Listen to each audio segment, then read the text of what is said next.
I feel you so close to me. I feel you right next door to me. I hear you approaching my steps, walking closely, knocking upon this entrance for me. Clearly, you're caressing this doorknob, asking, open up your door, please.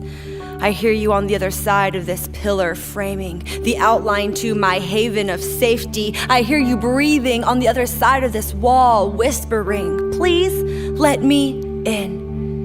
And I wish that I could let him, but there are walls that stand between him. The mere fact that there's a door to knock on proves that I've already locked him out, with walls made of planks of doubt, fear that I'm not worthy. God, I know you say you want to come in, but have you really seen me? My insides are dirty.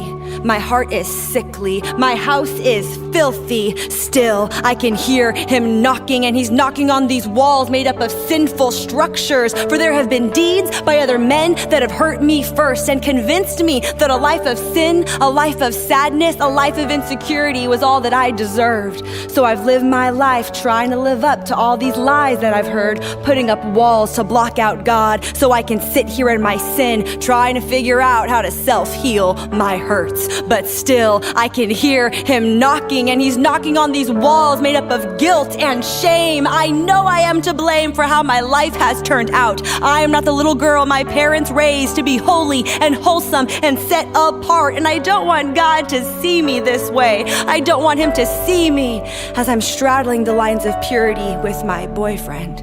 I don't want him to see me as I'm hungover from the alcohol I've used to quench my depression. I don't want him to see me as I'm hooking up with strangers just because I can't be patient. I don't want him to see me as I'm starving myself, trying to look like the world's idea of perfection. But still, I can hear him knocking, but I stay locked in, putting up as many walls as I can to protect myself from getting hurt again, from allowing heartbreak to come in again, to hide myself away so that God can't see who I really am.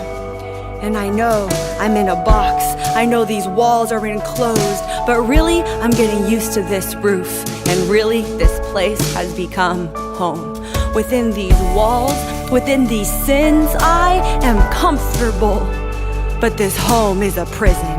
These walls are more like bars holding in a freed man who's chosen to be captive by choosing the sin that slowly seeped into our heads, our hearts, our hands, and with them we've built this separation. I've built this separation between God and me, but still I can hear him knocking, and I'm starting to wonder what it would be like to be set free. I'm getting claustrophobic with all this condemnation cluttering me. I'm getting asthmatic with all of this sin that's suffocating me, and my ears are almost growing deaf with how loud I can hear God knocking for me, screaming toward me. I hear him shouting, you don't have to put up walls for safety. I am your protection. I am your satisfaction, your joy, your wholeness. There is healing, there's forgiveness, there is redemption, there is restoration, there is salvation from your sinfulness. Open up these walls you've used to hide from me.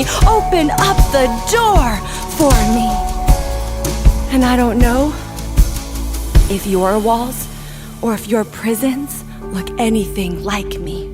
But no matter why you might be hiding, if you listen carefully, you too can still hear him knocking, knocking, knocking.